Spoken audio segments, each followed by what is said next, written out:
গ্রামে শুনেছি অনেক মানুষ, সাদা মানুষ, কালো মানুষ, বেটে মানুষ, লম্বা মানুষ। তবে কিছুদিনের মধ্যে এসব মানুষ আর থাকবে না, সব মানুষ যাবে আমার পেটে। সে পথ দিয়ে এক বৃদ্ধ বাজার করতে যাচ্ছিল। তখনই শাকচুন্নি সে বৃদ্ধকে তুলে নিল। ওরে বাবা রে, এ তো শাকচুন্নি, ছেড়ে দাও আমাকে। এই বুড়ো, অনেক তো বেঁচেছিস, আর কত বাঁচবি? এবার আমার পেটে যা।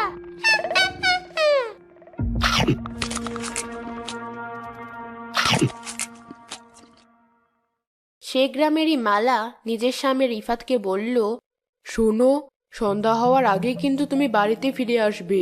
জানি না আজকাল গ্রামে কি হচ্ছে। গতকালও শুনলাম সুমনের বাবা বাইরে গিয়েছিল, কিন্তু সে আর বাড়িতে ফেরেনি। রাখো তো তোমার কথা। আমায় কি সুমনের বাবা পেয়েছো নাকি? আমাকে কাবু করে ফেলবে এমন মানুষ এখানে কেউ নেই। তুমিও তো চিন্তা করো না তো, সন্ধ্যার আগেই আমি বাড়ি ফিরে আসবো। রিফাত মালার কোনো কথা না শুনেই তার কাজে বেরিয়ে পড়ল। অনেককাল আগের কথা। রূপনগর নামে একটি গ্রাম ছিল। গ্রামের লোকেরা বেশ সুখে শান্তিতেই দিন কাটাতো, কিন্তু সেই সুখ তাদের কপালে বেশি দিন টেকেনি। কারণ হঠাৎ করেই সেই গ্রাম থেকে এক এক করে অনেক মানুষ নিখোঁজ হওয়া শুরু করলো। আজকাল দেখছি জঙ্গলে পথ ধরে যাওয়ার সময় এই দিনের বেলাতেও গা কেমন ছমছম করে ওঠে।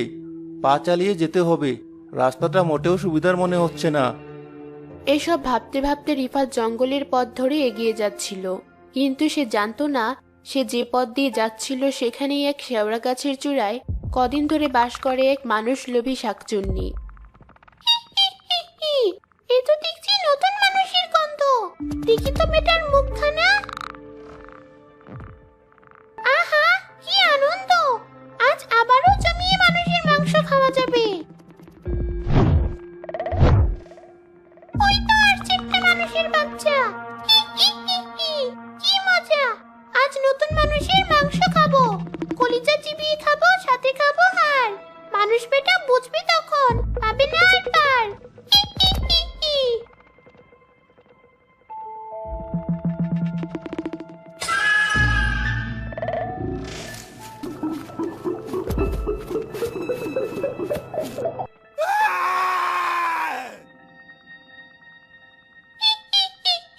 কোথায় যাচ্ছিস?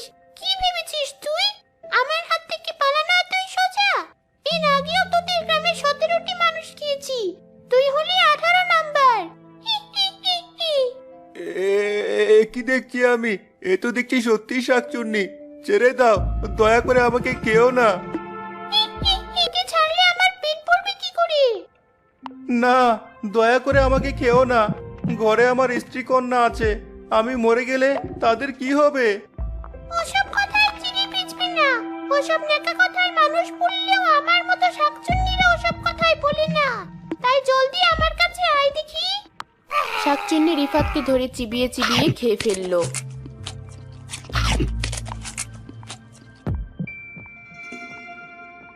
আহা, কি স্বাদ! বুঝতে পেরেছি, এখানে থাকলে খাওয়াটা বেশ ভালোই হবে। এত সহজে আমি এই গ্রাম ছাড়ছি না। এই গ্রামের সব মানুষগুলোকে খাবো, এরপর এই গ্রাম ছাড়বো। হি হি হি হি।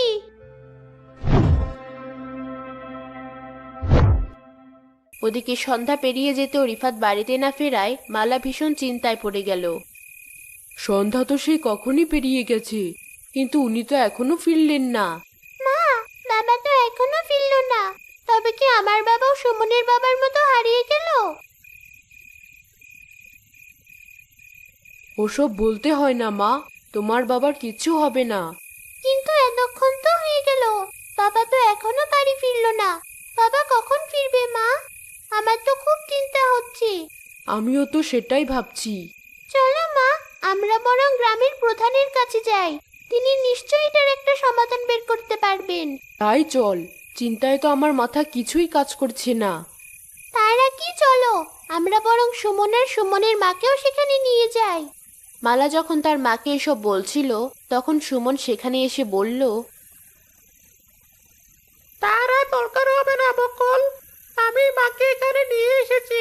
আসলে বাবা বাড়িতে না ফেরায় মা ভীষণ কান্নাকাটি করছিল, তাই ভাবলাম তোদের এখানে নিয়ে আসি।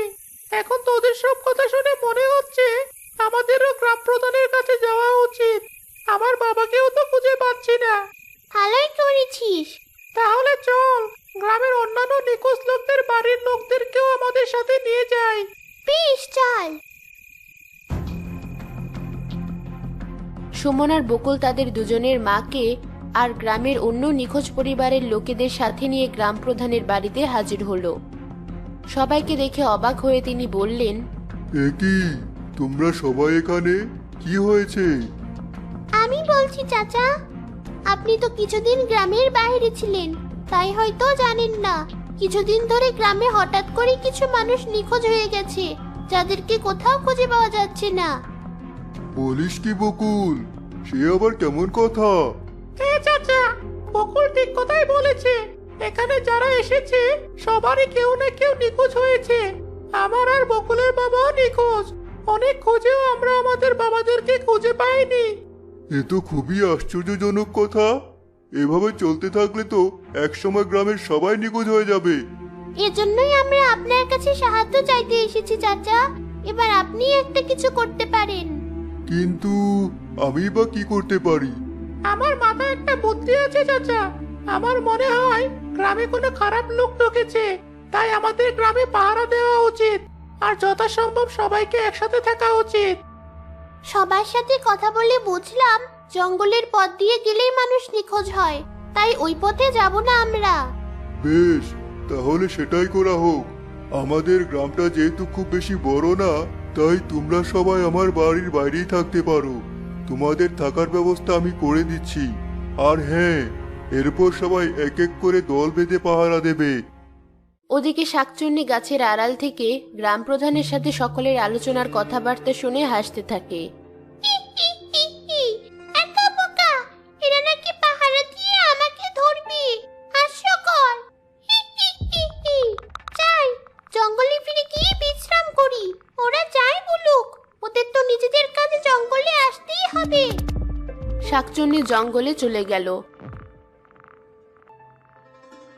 এরপর এক এক করে গ্রামের সবাই গ্রাম প্রধানের বাড়ির বাহিরে আশ্রয় নিল, আর সেখানে সবাই পালাক্রমে পাহারা দিতে লাগলো।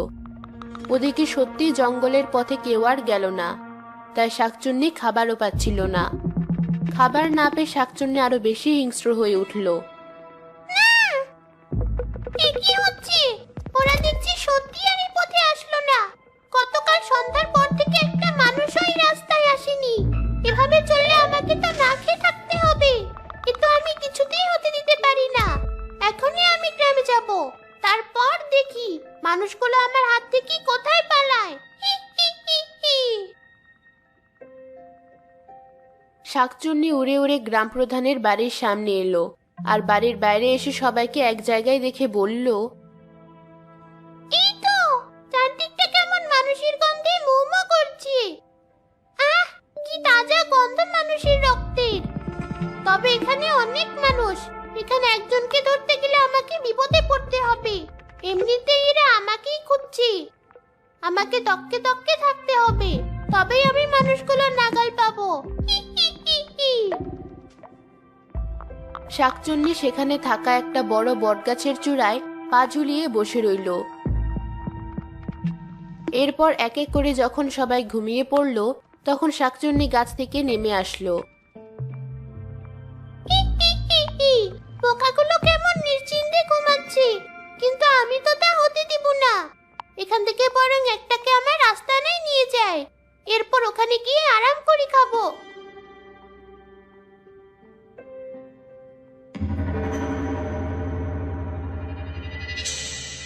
ছেড়ে দাও, ছেড়ে দাও আমায়। কে কোথায় আছো? বাঁচাও।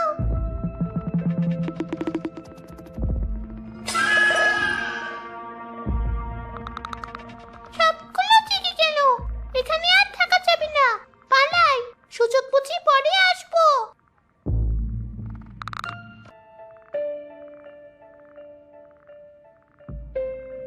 কি ভয়ঙ্কর শাকচুন্নি। এবার বুঝতে পেরেছি, এই শাকচুন্নি এক এক করে আমাদের গ্রামের সবাইকে খেয়ে ফেলেছে। আমাদের বাবা তার মানে আর বেঁচে নেই।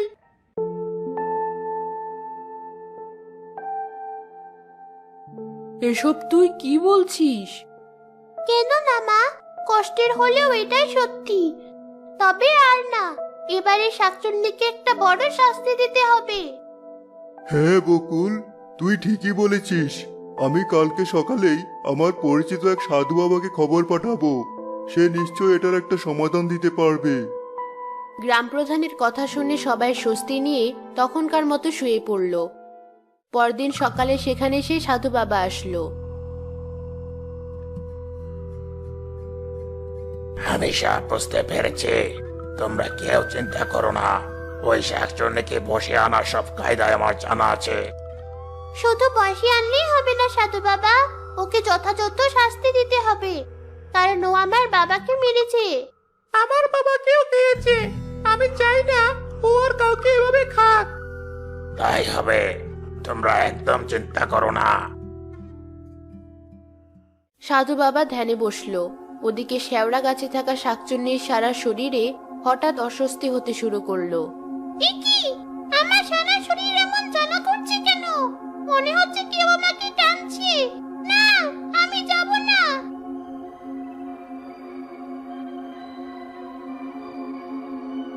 শাকচুন্নি উঠতে উঠতে অবশেষে গ্রাম প্রধানের বাড়িতে সাধু বাবার সামনে এসে পড়ল। আমি জানতাম তোকে এখানে আসতেই হবে। খুব ভার বেড়েছিস, তাই না? ছেড়ে দাও আমাকে, ছেড়ে দাও বলছি।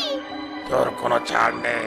তুই এতটুকু বাচ্চাদের বাবাকে কেড়ে নিয়েছিস, ওদেরকে অনাথ বানিয়েছিস। তোর কোনো ছাড় নেই। আমার ভুল হয়ে গেছে, আমাকে ক্ষমা করে দাও। দয়া করো আমাকে, আমার সারা শরীর জ্বালা করছে। এখন তো শুধু জ্বালা করছে, এরপর বুঝবি আসল মজা। সাধু বাবা মন্ত্রপুত পানি ছুঁড়ে দিল শাকচুন্নির শরীরে, আর যন্ত্রণায় শাকচুন্নি আরো জোরে জোরে চিৎকার শুরু করলো।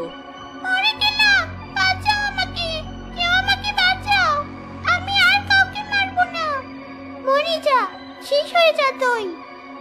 এভাবেই যন্ত্রণায় তরপাতে তরপাতে সেখানেই নিঃশেষ হয়ে গেল শাকচুন্নির শরীর।